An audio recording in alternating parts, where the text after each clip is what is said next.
Cette fois, le sang de Jésus a été versé. Versé dans le jardin de Gethsémanée, le sang de Jésus a restauré la volonté de Dieu dans nos vies. Par le sang de Jésus, versé dans le jardin de Gethsémanée, que tout ce qui m'empêche de faire la volonté de Dieu soit détruit. Accorde un renforcement de capacité par le glorieux Saint-Esprit. Oh,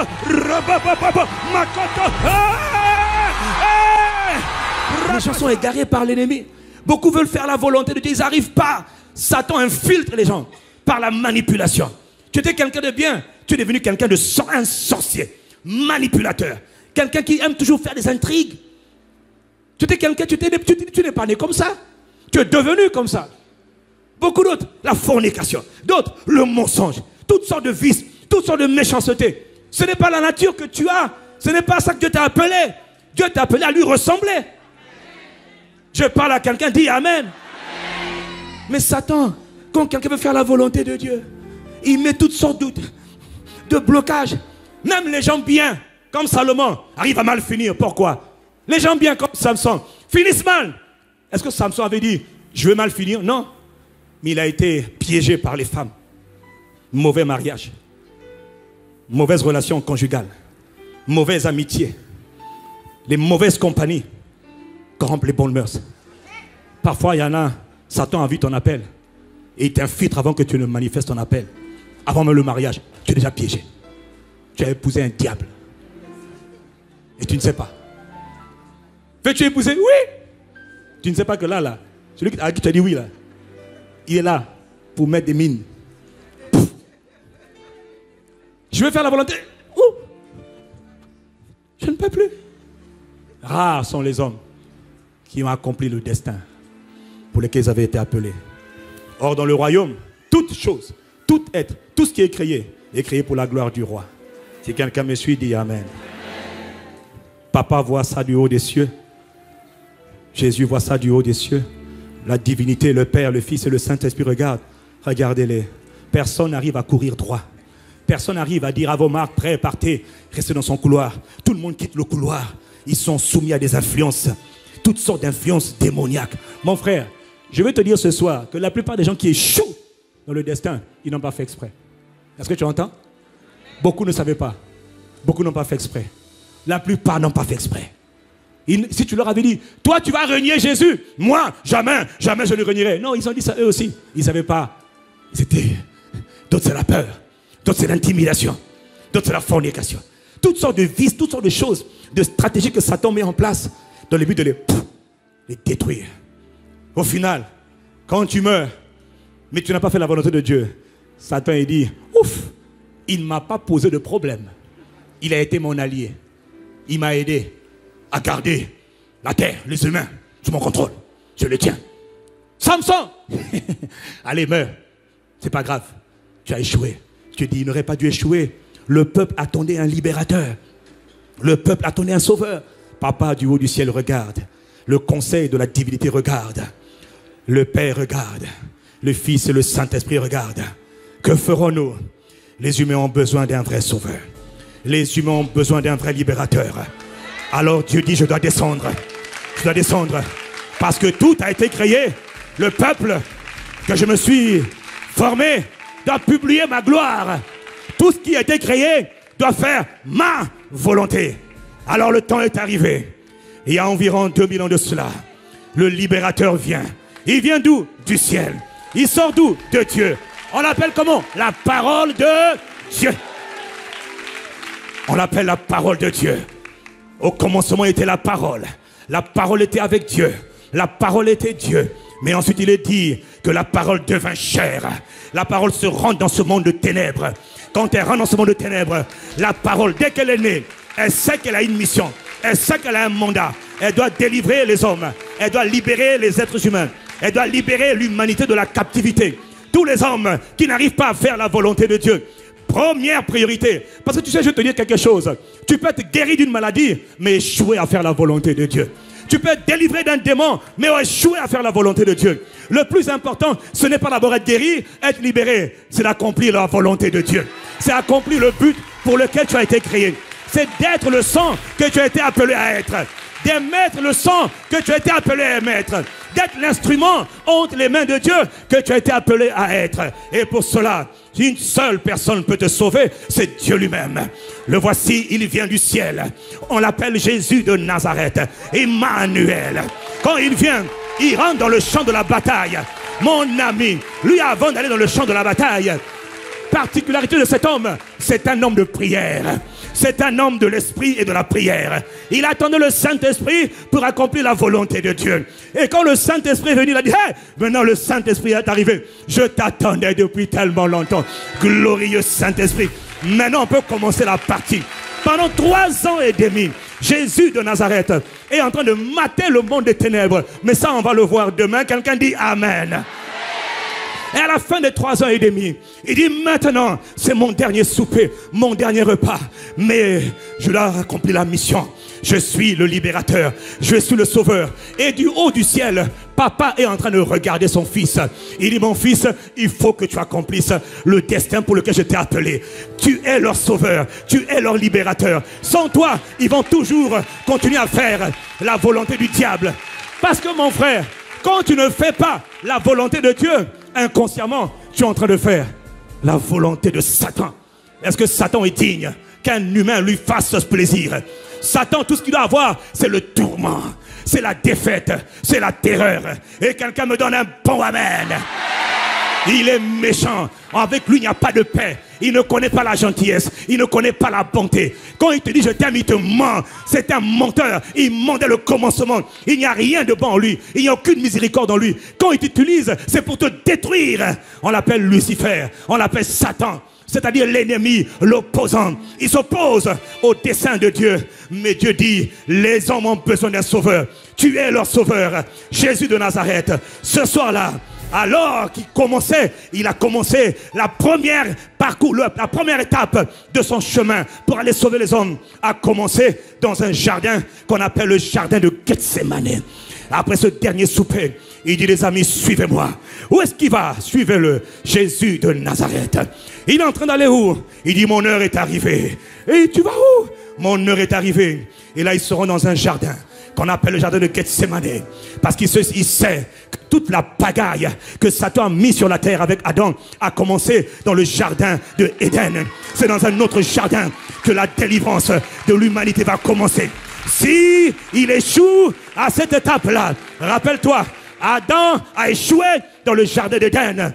Maintenant, tous les regards sont fixés sur Jésus dans le jardin de Gethsémane. Jésus arrive dans le jardin de Gethsémane. Et la Bible dit dans Matthieu chapitre 26, au verset 36, il prend Pierre, Jacques et Jean, il prend ses amis intimes. Il dit, les amis, venez avec moi, aidez-moi, restez là avec moi. C'est mon heure, mon frère. La bataille du destin, c'est la bataille la plus difficile.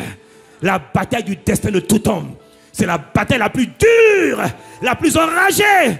Et notre Sauveur, il est notre modèle. Il est notre référence. Ce qu'il vit, il va nous montrer à quel point le destin n'est pas une simple affaire. Si quelqu'un me suit, dit Amen et je continue. Jésus de Nazareth, il rentre dans le jardin. Il rentre dans le jardin de Gethsémane. Et alors là, que se passe-t-il? Dans le même jardin de Gethsémane, il est là avec Dieu. Il dit, je vais m'éloigner pour prier. Asseyez-vous ici, pendant que moi je m'éloignerai, pas pour jouer. Ce n'est plus le temps d'être distrait. J'ai un destin à accomplir. Je dois accomplir la volonté de Dieu. On n'a pas le temps d'être distrait. Ce n'est pas le temps de Facebook. Il y a un temps pour Facebook. Il y a un temps pour Twitter. Il y a un temps pour la télé. Là, c'est le temps de la prière. Parce que la volonté de Dieu, la bataille du destin ne se remporte que par la prière. Mais cet homme qu'on appelle Jésus de Nazareth, quand vous regardez son curriculum vitae, il a été parfaitement entraîné. Il était un homme de prière. Avant que le Saint-Esprit vienne, il priait. Pendant que le Saint-Esprit est venu, il priait. Après que le Saint-Esprit soit venu, il priait. Il avait des programmes de prière. Il priait la nuit pour choisir les disciples le matin. Il priait avant de faire des miracles. Il priait avant la transfiguration. Il a prié après la transfiguration. Il priait toujours. Il était toujours un homme de prière. C'est-à-dire qu'il avait compris que sa force venait de la présence de papa. Il aimait fréquenter Dieu. Il aimait parler à Dieu. Et Dieu le renouvelait comme on recharge un téléphone portable. Il se rechargeait tous les jours, tous les matins. Il avait constamment des programmes de prière. Il était inébranlable. C'était un homme qui a été bien entraîné. Son curriculum vitae montre que cet homme-là, c'est un guerrier. C'est un homme fort. C'est un homme solide. Jésus de Nazareth. C'est fort de ce curriculum vitae qui rentre dans le jardin de Gethsémane. Mais là, regarde une chose. Là, Jésus de Nazareth, au moment M, dans les derniers instants, sur le point d'accomplir son appel, il dit, je vais m'éloigner pour prier. Dis avec moi, je dois m'éloigner pour prier. Dis avec moi, je dois prier. Il prend avec lui Pierre et Jacques, il prend avec lui plutôt Pierre, Jacques et Jean, et il commence à éprouver de la tristesse et des angoisses. Il commence à être triste, et puis fort angoissé. Mais qu'est-ce qui m'arrive? Il dit, oh, mais on n'a jamais vu le maître comme ça. Il dit, mon âme est triste. Mon âme est triste. Mais lui, il a toujours été joyeux. Qu'est-ce qui t'arrive, maître? Mon âme est triste jusqu'à la mort. Gethsémane veut dire le pressoir. Il va être pressé. C'est l'heure. Tout le ciel le regarde. Oh, le Père est sur le trône. Il dit, mon fils, je t'en prie, ne fais pas comme Adam. Il dit non, mais il commence à avoir des angoisses, des palpitations. Il dit, j'ai envie de me suicider. Mon âme est triste jusqu'à mourir. Oh, mais qu'est-ce qui m'arrive? Ils sont la tristesse. Lui qui était toujours joyeux, toujours plein de vie, devient triste. Et alors, la Bible dit, verset 39, ayant fait quelques pas en avant, il se jeta sur sa face et il pria ainsi. Quel est le sujet de sa prière? Il dit, Père, si c'est possible, oh Père, si c'est possible, que cette coupe s'éloigne de moi. Toutefois, non pas ma volonté. Mais de quelle coupe il parle? De la coupe de la colère. De la coupe de la colère de Dieu. Parce que Dieu était en colère. Papa était en colère. Apocalypse parle de la coupe de la colère. Jérémie parle de la coupe de la colère. Quelqu'un doit la boire. Dieu doit frapper quelqu'un. Pour sauver les hommes, Dieu doit frapper quelqu'un. Pour délivrer les hommes, Dieu doit frapper quelqu'un. Il dit, mais cette coupe, dont papa va me frapper, mon propre père va me frapper. Oh Père. Il n'avait jamais été séparé de son père. Il est la parole du Père. Il est la parole de Dieu. Ils n'ont jamais été séparés. Depuis les temps éternels, jamais il y a eu de séparation. Ça a toujours été l'harmonie, la communion intime entre papa et son fils, entre le Père et sa parole. Quelqu'un dit Amen. Alors il va et il dit, Père, je t'en prie, si tu peux donner cette coupe de moi, éloigne-la, mais toutefois, que ta volonté soit faite. Qu'est-ce qu'il dit? Que ta volonté soit faite. Adam n'a pas dit ça. Premier round. Il sait que l'enjeu, c'est la volonté de Dieu. Il doit remporter la bataille de la volonté de Dieu. Il doit accomplir ce pourquoi il a été appelé. Il doit faire pleinement ce pourquoi Dieu l'a appelé. Parce que s'il réussit, il sera le prince, le sauveur d'une multitude d'êtres comme lui, qui eux aussi ont la capacité d'accomplir la volonté de Dieu. Mais s'il échoue, alors les humains sont foutus. Alors Satan pourra faire ce qu'il veut sur la terre. Satan pourra détruire qui il veut détruire. Non, il ne peut pas échouer. Il doit réussir. Mais c'est dur. Et la Bible dit qu'il prie. Et au bout d'une heure, il revint vers les disciples. Et il les trouva endormis. Il dit, hey, au bout de combien de temps? Combien de temps? Ça veut dire qu'il venait de passer au moins 1 heure. 1 heure à prier. Père, il n'a pas dit, écoutez-moi, dans le combat du destin, on ne dit pas, Père, voici mon cœur, je vais faire ta volonté. Amen. Non, non. Le combat du destin, ce n'est pas celui-là. On doit y aller avec des supplications, avec de l'intercession, avec de la prière. Il priait pour toi, mais il n'avait rien à voir. Lui, il est venu comme étant le sauveur. Il priait pour que toi, tu sois capable de faire la volonté de Dieu. Son point de prière, son sujet de prière, un seul. Père, que ta volonté soit faite. Ah, que ta volonté soit faite. Ah, Papa, que ta volonté soit faite. Il a prié. Et au bout d'1 heure, il vient voir ses amis. Ils sont endormis. Il dit, les gars, soutenez-moi en prière. Soutenez-moi, les gars. J'ai besoin d'aide. J'ai besoin d'aide dans le combat du destin, de la volonté de Dieu. Mon frère, souvent, tu seras seul. Les amis ne seront pas là. Les parents ne seront pas là. Je parle à quelqu'un. Et toi, tu vas être amer. Il aurait pu dire, vous ne m'avez jamais aidé. Où étiez-vous? J'ai besoin de vous. Non. Le combat du destin, c'est un combat entre Dieu et toi. Tu te soumets à Dieu. Tu cries à Dieu. Tu implores Dieu. Tu intercèdes. Oh, je suis en train de parler à quelqu'un. Gloire à Jésus. Lui, il avait été entraîné à l'art de la prière. Ce qui l'a aidé. Regarde, tout le monde dort. Lui aussi, il aurait pu dire, bon, je dors moi aussi. Non, non, le sort de tous les hommes, de toute l'humanité, dépend d'un seul homme, Jésus de Nazareth. Le sort de toute l'humanité dépend de lui. Ton destin à toi dépend de sa mission. S'il échoue, tu auras échoué. S'il réussit, maintenant tu peux réussir. Si quelqu'un me suit, donne-moi un bon amen. L'histoire de l'humanité dépend de Jésus de Nazareth. Quelqu'un me dit amen et je continue. Alors pour une deuxième fois, verset 42, il s'éloigna encore et il pria encore ainsi. Père, s'il n'est pas possible que cette coupe s'éloigne de moi pour que sans que je la boive, toutefois que ta volonté soit faite. Il revint et il trouva encore les gars endormis. Verset 43, ils dormaient car leurs yeux étaient appesantis. Pourquoi ils dormaient? On veut prier. Oh non. La bonne volonté ne suffit pas. Maître, on aimerait bien te soutenir dans cette épreuve. Mais on ne sait pas. On s'endort. On ne fait pas exprès. Ils ne font pas exprès de s'endormir. Satan les a travaillés. Il y a des esprits d'assoupissement, des esprits de sommeil, de lourdeur. Oh, on va prier. Au nom de Jésus, merci. Ça, ce n'est pas la prière. La prière du destin. Jésus était seul. Il n'y avait personne pour l'aider, personne pour le soutenir.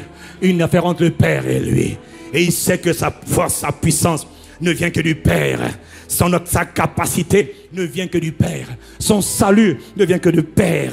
Le Père le regarde. Est-ce que quelqu'un me suit ce soir? Jésus de Nazareth. Et la Bible dit au verset 44, on ne sait pas combien de temps il a prié, mais il s'éloignait encore d'eux.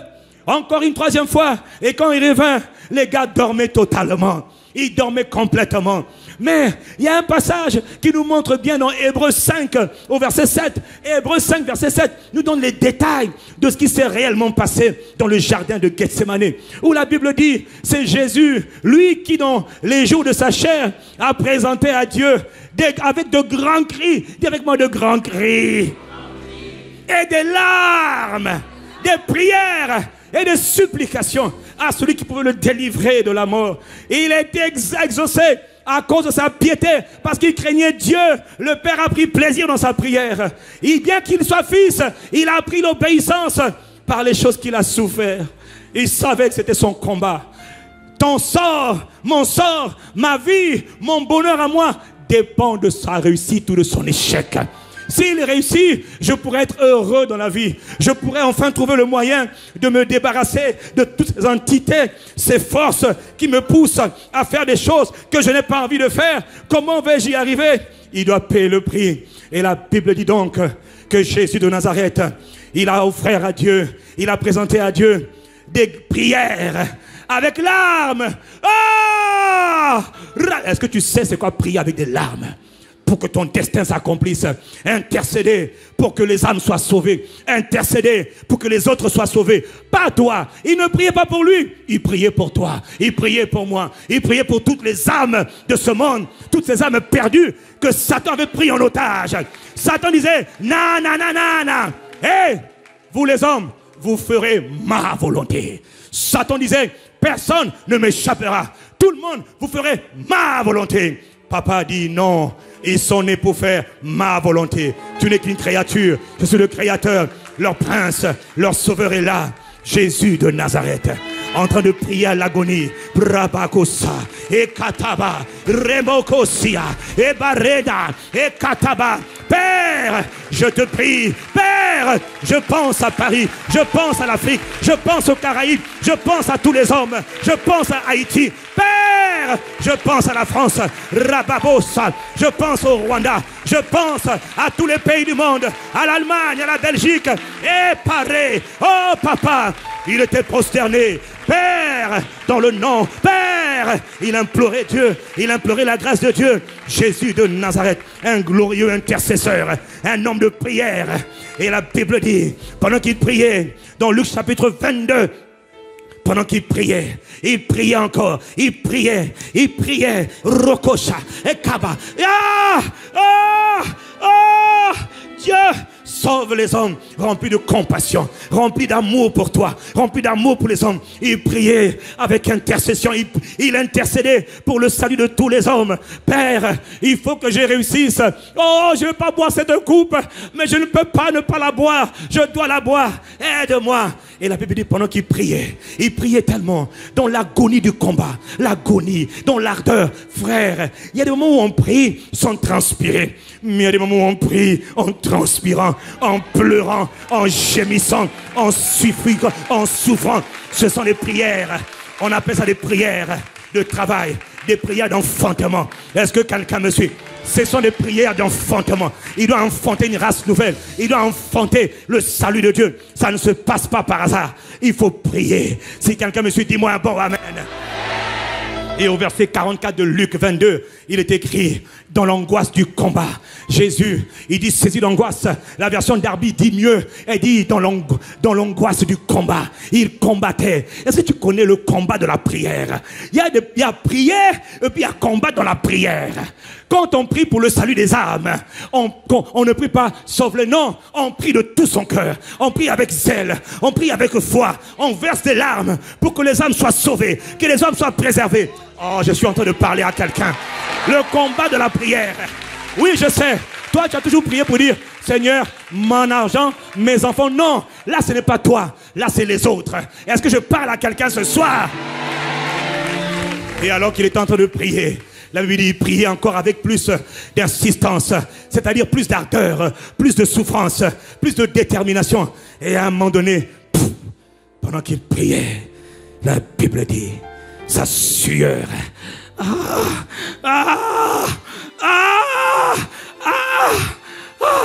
sa sueur devint comme des grumeaux de sang, des gouttes de sang. Le sang est sorti de ses pores, transpiré au point de faire sortir le sang. Wow! Il a été pressé dans sa chair, pressé dans son âme, pressé dans son esprit. Et brusquement, le sang est sorti. Papa dit, c'est le sang de la délivrance des hommes. C'est par ce sang versé dans le jardin de Gethsémane. C'est par le sang du jardin de Gethsémane. Oh, le précieux sang de Jésus a été versé là. Et quand le sang est sorti là, papa a dit, première victoire. Première victoire. Car il est écrit, en lui, par son sang, Éphésiens 1, verset 7. En lui, par son sang, nous avons la délivrance.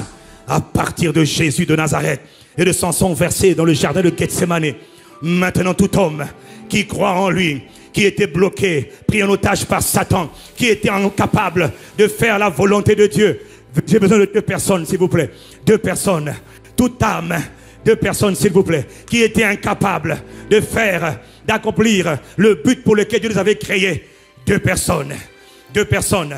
Vous m'empêchez de faire la volonté de Dieu. Je veux aller tout droit, mais vous m'avez toujours empêché de faire la volonté de Dieu. Et jusque-là, je n'ai pas réussi. Je vais aller tout droit, mais il m'en empêche. Je vais faire ce pourquoi je suis né. Je vais être heureux dans la vie. Tu n'as pas le droit au bonheur. Hier, je n'avais pas d'appui. Je ne savais pas sur quoi m'appuyer. Mon curriculum vitae, malgré mes diplômes, je galère, je souffre. Non, ce n'est ni par la force, ni par les diplômes, ni par les moyens humains. Il faut t'appuyer sur le travail de Jésus. Par le travail. Alors je suis en train de soupirer. Je crie à Dieu. Au secours! Oh Dieu! Père!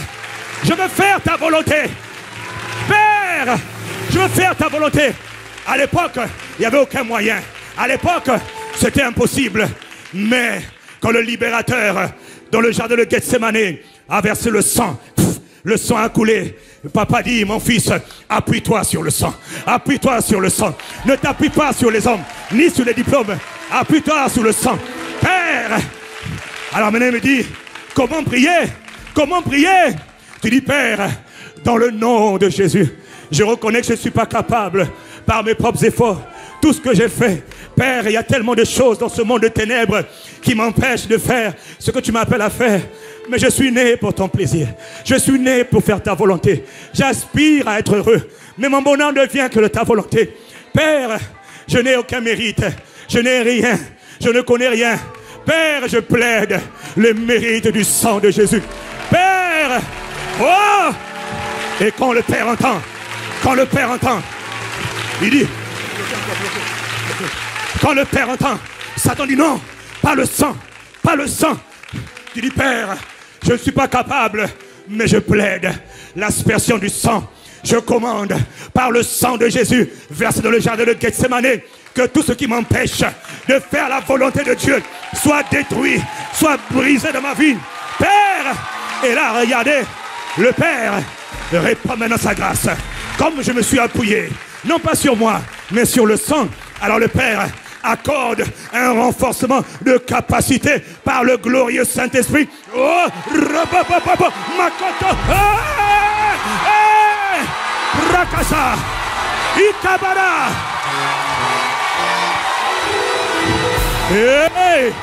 Rabababa, Pareababa. Il a triomphé. Il a triomphé. Il a triomphé. Par lui. Oh, gloire, gloire, gloire à Jésus, le Messie. À Jésus, le Messie. Oh, quelqu'un dit gloire à Jésus, le Christ. Ah, il a triomphé. Maintenant qu'il a triomphé, il leur dit, vous dormez? Le même qui était angoissé, le même qui était attristé, vous dormez? Levez-vous, partons. Jésus de Nazareth. Oh! Rakataya Baba! Hey! Partons. Il leur dit, celui qui me livre arrive. Il dit, mais tu n'as plus peur. Tu n'as plus peur. Je devais faire un travail. Je pensais en 2018 à cet homme, cette femme qui entend le son de ma voix. En lui, par son sang, nous avons la délivrance. Tout homme, désormais, qui prie, qui demande à Dieu, Père, révèle-moi mon destin. Père, je ne suis rien, mais je te le demande, parce que le sang de mon Sauveur a été versé pour me rendre capable de découvrir ta volonté et de faire ta volonté. Quiconque invoquera le nom du Seigneur ne sera jamais confus lorsqu'il s'appuie sur le sang de Jésus. En lui, par son sang, nous avons la délivrance. Ah, là où Satan te tenait, là où Satan t'avait fait dormir, mon frère, ma soeur, Satan ne peut plus tenir. Satan ne peut pas tenir. Il lui a dit, ah, je veux perdre ma proie, je perds mon butin. Il t'avait toujours empêché de faire ce pourquoi tu avais été appelé. Mais aujourd'hui, si tu entends cette bonne nouvelle, c'est une bonne nouvelle. C'est une bonne.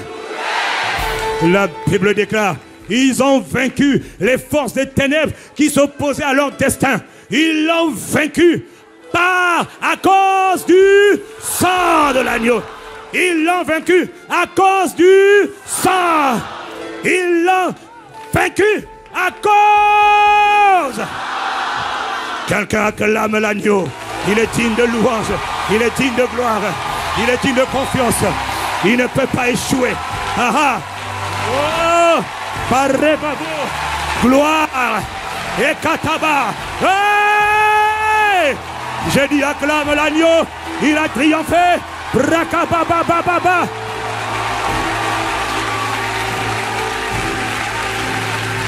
Ah ah. Aujourd'hui,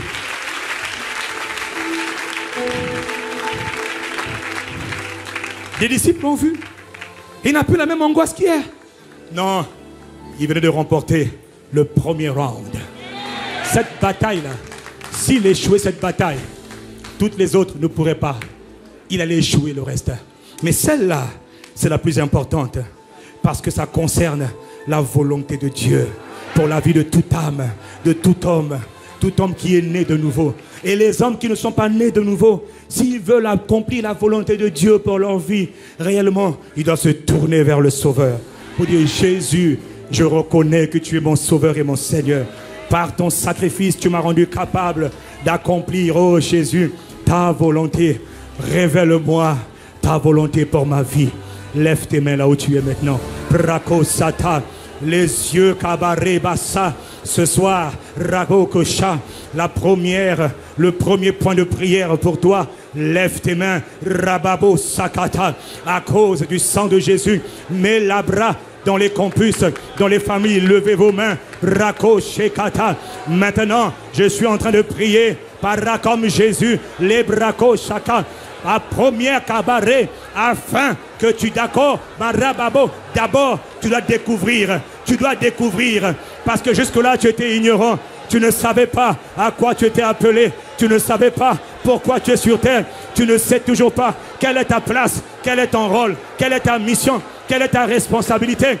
Alors mon frère, tu es sur internet, tu me suis à la télévision, dans les différents campus, sur internet, lève tes mains et demande-lui, Père, révèle-moi ta volonté pour ma vie, illumine les yeux de mon cœur, révèle-moi le plan que tu as pour ma vie. Cette prière, tu la commences ce soir, élève ta voix, demande au Père, parce que maintenant, le sang de Jésus a été versé pour cela. Père, Rababo, prie en langue, parce que pendant que je parle, des visions vont venir, des rêves vont venir ce soir, et demain, et dans quelques jours. Mais cette prière de ce soir, c'est la prière, Dieu ouvre les yeux. Il a dit, invoque-moi, je te répondrai. Dieu dit, je te répondrai. Demande-moi, appelle-moi. Il est en train d'ouvrir les yeux. Il ouvre ton intelligence. Il donne des visions. Tu regardes les visions. Regarde où tu te vois. Regarde. Saint-Esprit de Dieu, ouvre leurs yeux. Glorifie Jésus. Pradakosa. Et Kataba. Et Rababosa. Et Kabarea. Mamande Lekosa. Parabapa. Parekababorobosekete. Et Katarabababa. Et Kata. Esprit de Dieu, glorieux Saint-Esprit, ouvre les yeux afin de révéler. C'est toi qui as dit, invoque-moi, appelle-moi, dis Dieu, appelle-moi. Là où tu es sur internet, dans les campus, lève tes mains, appelle-le. Il va te révéler des grandes choses par rapport à ton avenir, à cause du sang de Jésus. Tu ne marcheras pas en tâtonnant. À partir de ce soir, il t'accorde la révélation de voir les choses cachées, les choses que tu ne connaissais pas. Oh Rakosakata, Ribababarababa, oh Rababasa. C'est la prière du destin.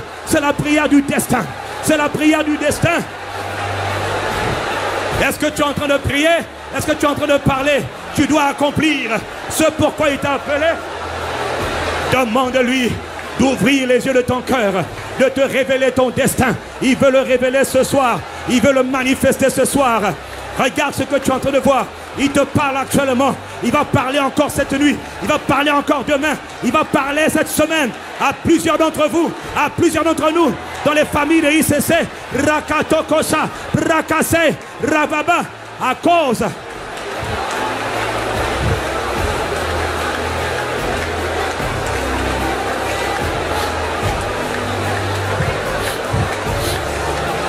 Rababo Sakata. Oui, Père, ton peuple est là. Nous plaidons le sang de Jésus qui a été versé dans le jardin de Gethsemane. Nous n'avons pas de diplôme, pas de curriculum vitae. Ce n'est pas notre expérience professionnelle, non pas notre nom de famille, pas notre pays, pas notre origine, pas notre nationalité, pas le nom de nos parents. Non, Père, nous demandons à cause du sang de Jésus le Christ, versé pour nous, et cabaret, et kataba. Ouvre les yeux, révèle les destins, révèle ton plan pour l'église, pour les âmes de l'église, pour tous ceux qui nous suivent. Père, est-ce que tu es en train de prier? Est-ce que tu es en train de demander à Dieu? C'est le combat de la prière, la bataille de la prière. Rakatakato. Hey! Il a offert des larmes, des cris. Père, je veux faire ta volonté. Je veux accomplir ta volonté. J'en ai marre d'être frustré. J'en ai marre d'être malheureux. Je veux faire. Rakatokaba, Ekatare, Ekotorababa. Rien n'est plus important que de découvrir le plan de Dieu pour sa vie, de découvrir son appel, son destin.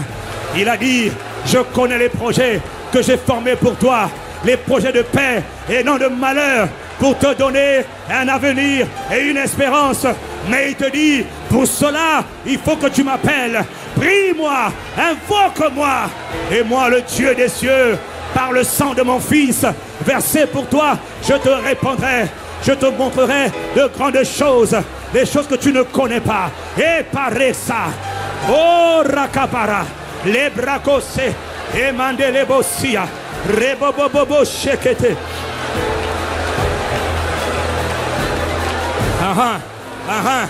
Les bracosha kataba. Dans le nom de Jésus, le Christ, nous avons prié pour que tu nous révèles le destin, ta volonté pour la vie de toutes les âmes de cette famille spirituelle. Père, nous savons que nous t'avons prié en nous appuyant seulement sur le sang de Jésus-Christ. Et nous savons alors que quand nous t'invoquons, tu nous réponds toujours. Et en plus, quand tu réponds par des prodiges. Père, dans le nom de Jésus le Christ, nous t'avons prié. Et quelqu'un donne un bon. Et Katarababa. Y a-t-il quelqu'un pour acclamer le nom du triomphateur, le nom du sauveur, le nom de la Pâque, l'agneau pascal, Jésus de Nazareth? Je demande s'il y a quelqu'un pour l'ovationner ce soir. Yeah! Rababo Sakata. Aha! Première étape, Jésus l'a remporté. Ah, les amis, le Père était sur le trône. Papa frémissait. Papa frémissait. Le Père nous aime tellement. S'il échoue, toute l'humanité va échouer. S'il échoue, alors tout le monde va échouer. Mon projet n'aura servi à rien. Non. Et quand Jésus le Christ a transpiré dans l'agonie du combat de la prière, Papa a dit bravo, bravo, bravo mon fils. Maintenant tu peux aller. Est-ce que vous savez qu'il avait peur de boire la coupe de la colère de Dieu? Mais après avoir intercédé pour toi et pour moi, ça ne s'est pas fait. On ne sait pas pendant combien d'heures il a prié. Mon frère, les prières de combat peuvent durer des heures, 4 heures, 5 heures, pour le salut des âmes, pour la transformation des âmes, pour l'affermissement des âmes. Ça ne dure pas 5 minutes. Mais une chose est certaine, c'est quand il a triomphé là, à la première station, à la première étape, que maintenant il venait de prendre le courage, la capacité d'endurer la suite. Cette même capacité, alors que tu as prié pour que tu te révèles d'abord ton destin, il va t'accorder la capacité de le faire. Et tu as